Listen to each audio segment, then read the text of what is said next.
আচ্ছা, আমরা হচ্ছে আজকে শুরু করব হচ্ছে পাওয়ার সিস্টেম 1 এর যে টপিকটা আমরা দেখব আজকে হচ্ছে ট্রান্সমিশন লাইন দিয়ে দেখব। ওকে, ট্রান্সমিশন লাইন। ওকে, তো ট্রান্সমিশন লাইনের রেজিস্ট্যান্স নিয়ে আমরা আলোচনা করব। তো একটা ট্রান্সমিশন লাইন, এটার মধ্যে কি কি থাকবে, এটা কিসের তৈরি, কি কারণে এটা রেজিস্ট্যান্স বাড়বে কমবে, এই ব্যাপারগুলো নিয়ে আমরা আলোচনা করে থাকব। তো প্রথমে হচ্ছে ট্রান্সমিশন লাইন একটা হচ্ছে ডিস্ট্রিবিউটেড, এক নম্বরে সেটা হচ্ছে এটা এক প্রকারের distributed element, circuit element. Distributed circuit element. আচ্ছা, এটার মানে কি ডিস্ট্রিবিউটেড সার্কিট এলিমেন্ট? এটার মানে হচ্ছে ট্রান্সফরমারের রেজিস্ট্যান্স, ইন্ডাকটেন্স, ক্যাপাসিটেন্স ট্রান্সমিশন লাইনের সব কিছুই আছে। ট্রান্সমিশন লাইনের রেজিস্ট্যান্সও আছে, ইন্ডাকটেন্সও আছে, এবং এর সাথে কি আছে, ক্যাপাসিটেন্সও আছে। কিন্তু সবগুলা একটা জায়গায় নেই, সবগুলা কি আছে, ছড়ায় আছে। তার মানে ট্রান্সমিশন লাইনের যত আস্তে আস্তে লেন্থ বৃদ্ধি পাবে তত কি হবে, তত এর রেজিস্ট্যান্স বৃদ্ধি পাবে, তত এর ইন্ডাকটেন্স বৃদ্ধি পাবে, ওই সাথে সাথে তার ক্যাপাসিটেন্সটাও চেঞ্জ হবে। ঠিক আছে, তো লেন্থের উপরে ডিপেন্ডেন্ট। ওকে, এটা লেন্থ ডিপেন্ডেন্ট রেজিস্ট্যান্স। ওকে, লেন্থ ডিপেন্ডেন্ট রেজিস্ট্যান্স মানে লেন্থ যত আমরা যখন ট্রান্সমিশন লাইনের খুবই কম অংশ নিয়ে আলোচনা করব তখন রেজিস্ট্যান্সটা কি থাকবে, খুব কম থাকবে। কিন্তু ট্রান্সমিশন লাইনের রেজিস্ট্যান্স যত আস্তে আস্তে বৃদ্ধি পাইতে থাকে, ট্রান্সমিশন লাইনের যত আস্তে আস্তে লেন্থ বৃদ্ধি পাবে তত কি হবে, এর সাথে সাথে রেজিস্ট্যান্সটাও বৃদ্ধি পাইতে থাকবে। ওকে, তো এখন আবার ট্রান্সমিশন লাইন আবার দুই রকমের পাওয়ার পরিবহন করতে পারে। একটা হচ্ছে এসি আর একটা কি, ডিসি। ওকে, তো এসি রেজিস্ট্যান্স আবার কি আছে, ডিসি রেজিস্ট্যান্স। এসি রেজিস্ট্যান্স মানে কি, এসি ভোল্টেজ আর কারেন্ট যখন প্রবাহিত হবে তখন যে ট্রান্সমিশন লাইনটা যে রেজিস্ট্যান্সটা দেখাবে সেটা এক প্রকারের হবে। আবার ট্রান্সমিশন লাইনটা যখন ডিসি ভোল্টেজ আর কারেন্ট পরিবহন করবে তখন রেজিস্ট্যান্সটা অন্যরকম হবে। এটার কারণ কি, এটার কারণ হচ্ছে যখন ডিসি পরিবহন করে তখন এটা মনে করেন হচ্ছে একটা ট্রান্সমিশন লাইনের একটা অংশ আমি দেখাচ্ছি। ঠিক আছে, তো এটা হচ্ছে এই অংশটা। ওকে, এই অংশটাকে বলা হয় ক্রস সেকশনাল এরিয়া। এটাকে কি বলে, ক্রস সেকশন। ঠিক আছে, তার মানে ক্রস সেকশনাল এরিয়া। ওকে, তো এখানে ক্রস সেকশনাল এরিয়া আমরা হিসাব করব কিভাবে, মনে করেন হচ্ছে পাই আর স্কোয়ার দিয়ে। কি দিয়ে, ক্রস সেকশনাল এরিয়া আমরা বের করব হচ্ছে পাই আর স্কোয়ার দিয়ে। ওকে,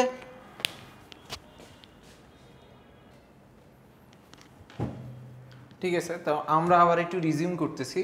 তো এখানের মধ্যে এটা হচ্ছে একটা ট্রান্সমিশন লাইন, এই অংশটা, এই অংশটা হচ্ছে কি ক্রস সেকশন, এটার এরিয়াটা কত হবে, পাই আর স্কোয়ার। যদি ট্রান্সমিশন অথবা ট্রান্সমিশন লাইনের যদি এই ব্যাস বা ডায়ামিটার যদি ডি হয় তাহলে আমরা এটা লিখবো হচ্ছে পাই ডি স্কোয়ার দিয়ে। তো এটা হচ্ছে আমাদের কি ক্রস সেকশন এরিয়া। তো ক্রস সেকশন এরিয়া যত বেশি হবে এটাকে আমরা লিখবো হচ্ছে এ দিয়ে। ক্রস সেকশন এরিয়াকে আমরা কি দিয়ে লিখবো, এ দিয়ে।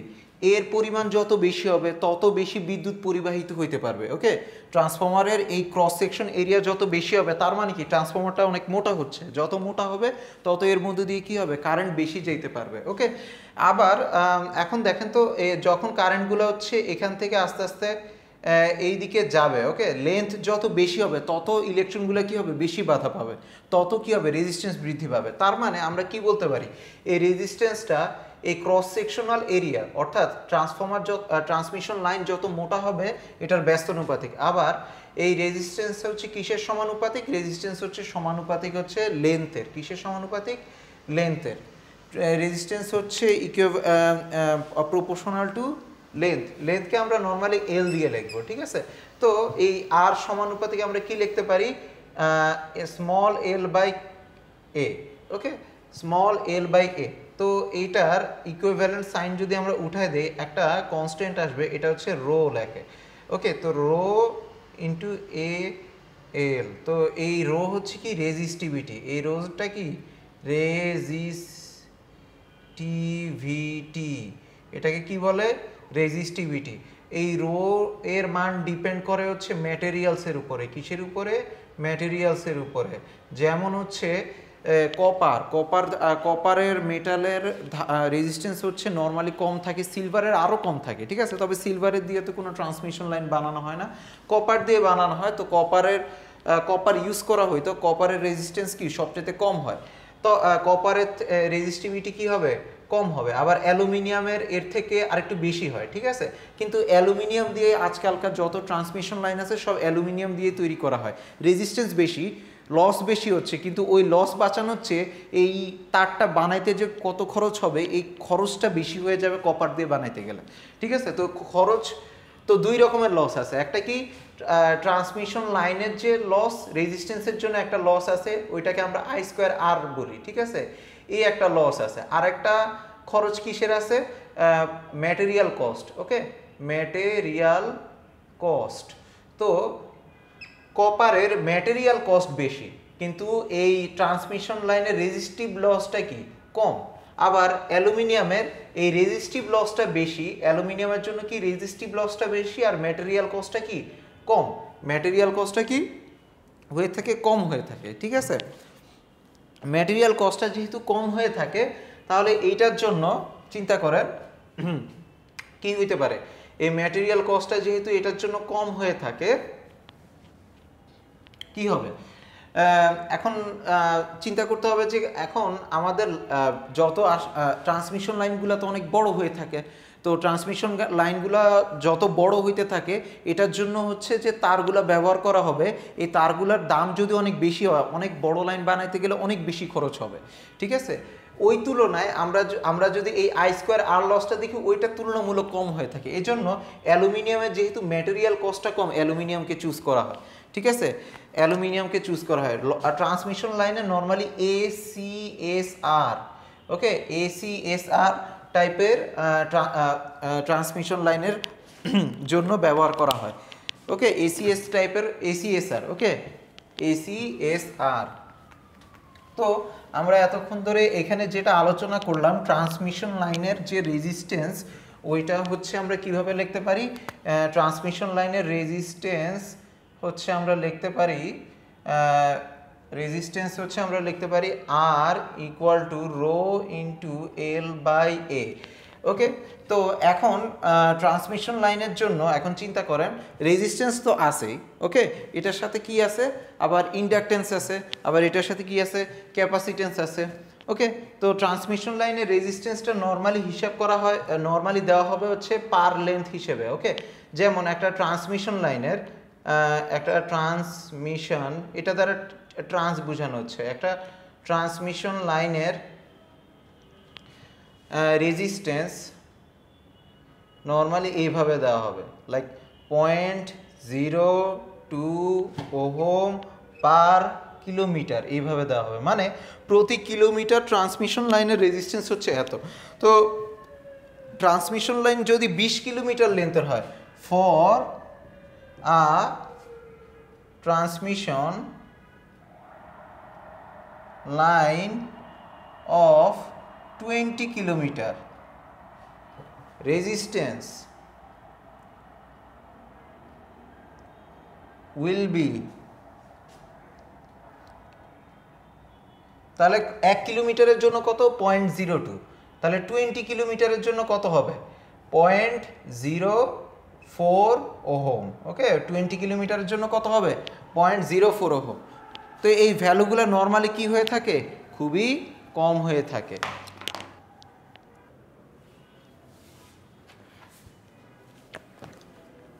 তো আমরা রেজিস্ট্যান্স নিয়ে দেখলাম, ওকে। এখন একটা ট্রান্সমিশন লাইনের মধ্যে, একই ট্রান্সমিশন লাইনের মধ্যে হচ্ছে নর্মালি কি টাইপের ভোল্টেজ আর কারেন্ট থাকে, নর্মালি ট্রান্সমিশন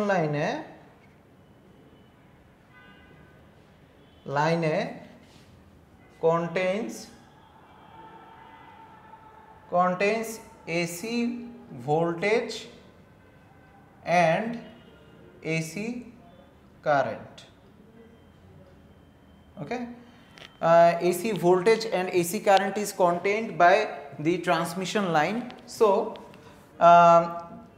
RAC এটা আমাদের জন্য বেশি ইম্পর্টেন্ট। ওকে, আর এসি মানে হচ্ছে এসি রেজিস্ট্যান্স। ওকে, আরেক ধরনের রেজিস্ট্যান্স পসিবল, সেটা হচ্ছে আর ডিসি, মানে ডিসি কারেন্ট আর ভোল্টেজের সময় যে রেজিস্ট্যান্সটা প্রদর্শন করবে সেটা হবে DC resistance.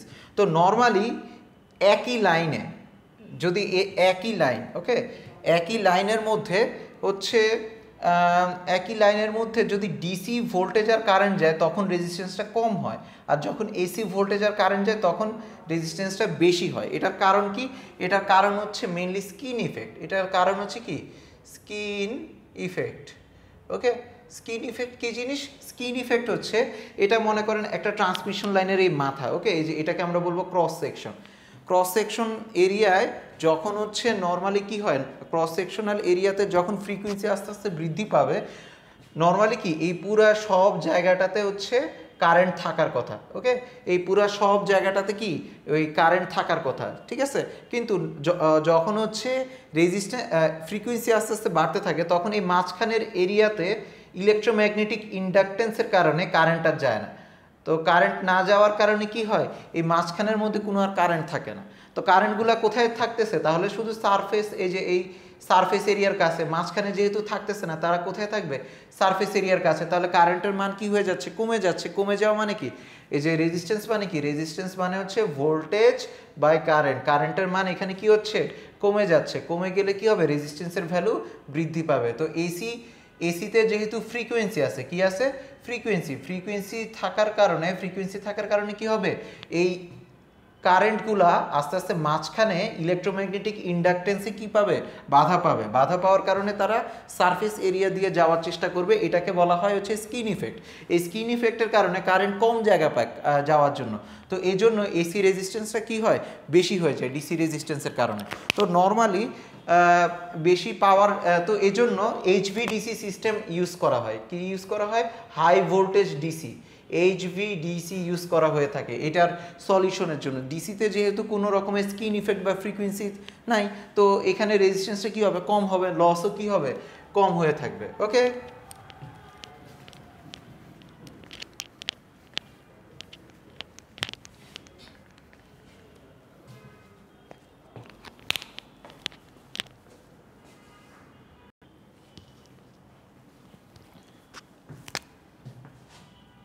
Transmission line resistance. ওকে, আচ্ছা, এসি রেজিস্ট্যান্স ডিপেন্ডস অন কিসের উপর ডিপেন্ড করে? ওকে, তো ট্রান্সমিশন লাইনের এসি রেজিস্ট্যান্স কিসের উপর নির্ভর করে? আমরা একটু আগে ফর্মুলা দেখছিলাম, resistance equal to resistivity into L by A. Resistivity মানে কি? ম্যাটেরিয়াল। রেজিস্টিভিটি কিসের উপর ডিপেন্ড করে? ম্যাটেরিয়াল। মানে ওইটা কি অ্যালুমিনিয়ামের নাকি কপারের নাকি স্টিলের, ওইটার উপর ডিপেন্ড করে। ম্যাটেরিয়ালটা বোঝায় কী টাইপের ম্যাটেরিয়াল দিয়ে ওই ট্রান্সমিশন লাইনটা বানানো হচ্ছে, ওইটার উপরে রেজিস্টিভিটিটা ডিপেন্ড করতেছে। তাহলে রেজিস্টিভিটি কিসের উপর ডিপেন্ড করবে? ম্যাটেরিয়ালের উপরে। তারপরে এই ফর্মুলা অনুসারে আরেকটা কি আছে? এই যে লেন্থ, ট্রান্সমিশন লাইনের লেন্থ যত বেশি হবে রেজিস্ট্যান্স তত বৃদ্ধি পাবে। এরিয়া হচ্ছে কি? Cross sectional area. ওকে, এটা হচ্ছে কি? Cross sectional area. ওকে, এগুলো হচ্ছে শুধু এসির জন্য না, ডিসির জন্য প্রযোজ্য। তবে শুধুমাত্র এসির জিনিসটা দেখা যায় হচ্ছে স্কিন ইফেক্টে। কি দেখা যায়? যে স্কিন ইফেক্ট। আচ্ছা, স্কিন ইফেক্টটার জন্য দায়ী কে? ফ্রিকোয়েন্সি। তাহলে যত ফ্রিকোয়েন্সি বৃদ্ধি পাবে তত হচ্ছে স্কিন ইফেক্ট বাড়বে, তত হচ্ছে রেজিস্ট্যান্স বৃদ্ধি পাবে। তো এসি ট্রান্সমিশন লাইনের যত কম ফ্রিকোয়েন্সি থাকবে তত কম হচ্ছে রেজিস্ট্যান্সটা থাকবে। যত বেশি ফ্রিকোয়েন্সি থাকবে তত বেশি রেজিস্ট্যান্স হবে এবং লসটাও তত বেশি হবে। তারপরে আরেকটা জিনিস আছে, ট্রান্সমিশন লাইনের টেনসাইল স্ট্রেংথ বৃদ্ধি করার জন্য, ট্রান্সমিশন লাইনের টেনসাইল স্ট্রেংথ বৃদ্ধি করার জন্য হচ্ছে ওদেরকে কি করা হয়, পেঁচানো হয়। ওকে, পেঁচানো হয়। তো প্যাচে এভাবে পেঁচানোর কারণে কি হয়, 2-3টা স্ট্র্যান্ড একসাথে পেঁচায়ে একটা ট্রান্সমিশন লাইন বানানো হয়। তখন কি হয়, ইফেক্টিভ লেন্থটা বেড়ে যায়, ওইটার কারণে কি হয়, রেজিস্ট্যান্সটা বেড়ে যায়। ঠিক আছে, তো এইটা হচ্ছে আমাদের transmission line. AC depends on material, length, cross sectional এরিয়ার সবচেয়ে ইম্পর্টেন্ট কি, ফ্রিকোয়েন্সি। কারণ হচ্ছে ফ্রিকোয়েন্সির ব্যাপারটা ডিসিতে আসবে না, শুধুমাত্র এসি ট্রান্সমিশন লাইনের জন্য এই 4টা জিনিস পসিবল। ওকে,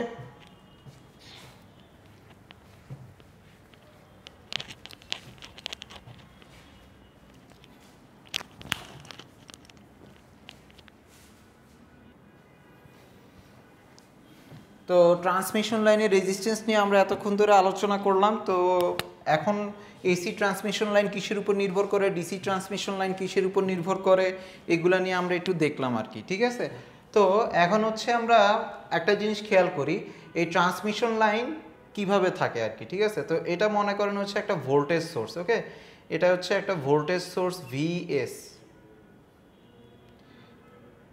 এটা প্লাস আর মাইনাস। ওকে, তারপরে এইটা থেকে আমাদের ভোল্টেজ পাঠানো লাগবে এই ট্রান্সমিশন লাইনের মাধ্যমে ভি আর, এস মানে সোর্স, আর মানে রিসিভিং এন্ড, এটাকে সেন্ডিং এন্ড আর এটা হচ্ছে রিসিভিং এন্ড।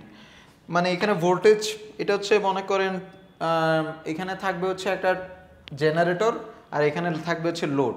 এই দুইটা তো এখন আলাদা আছে, এই দুইটাকে একসাথে করবে কে, একটা ট্রান্সমিশন লাইন। ওকে, তবে এটা ট্রান্সমিশন লাইনে তো অবশ্যই আমরা এতক্ষণ ধরে কি দেখলাম, রেজিস্ট্যান্স আছে। কি আছে, রেজিস্ট্যান্স আছে।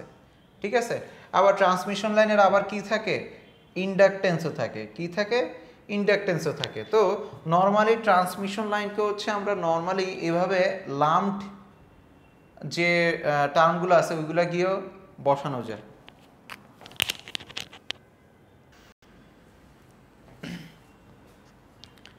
তো একটা ট্রান্সমিশন লাইনের হচ্ছে এখানে রেজিস্ট্যান্স আর এখানে কত, এখানে হচ্ছে ইন্ডাকটেন্স। তো রেজিস্ট্যান্সটা নর্মালি কম হয় আর ইন্ডাকটেন্সটা নর্মালি বেশি হয়। এই দুইটা মিলে আমরা একসাথে কিভাবে লিখবো, ইম্পিডেন্স, ইম্পিডেন্স দিয়ে লিখবো, ইম্পিডেন্স। ওকে, ইম্পিডেন্সকে কি দিয়ে লেখে, জেড। জেড সমান কি, এই রেজিস্ট্যান্স প্লাস ইন্ডাকটেন্স। ওকে, রেজিস্ট্যান্স প্লাস ইন্ডাকটেন্স। তবে একটা কথা আছে, এই ইন্ডাকটেন্সের এখানে কি হবে, একটা জে হবে। কি হবে, একটা জে। জে মানে কি, এটা হচ্ছে ইমাজিনারি অংশ, এটা হচ্ছে কি ওই, এটা কি, এটা হচ্ছে বাস্তব সংখ্যা আর এটা কি ইমাজিনারি সংখ্যা। ঠিক আছে, তো এটা বুঝার উপায় হচ্ছে এখানে একটা ত্রিভুজ দ্বারা বোঝানো যায় এটাকে। ঠিক আছে, এই আরটা হচ্ছে এইটা আর এখানে এক্সটা হচ্ছে এইভাবে আছে। ঠিক আছে, এক্সটা কিভাবে আছে, এইভাবে আছে।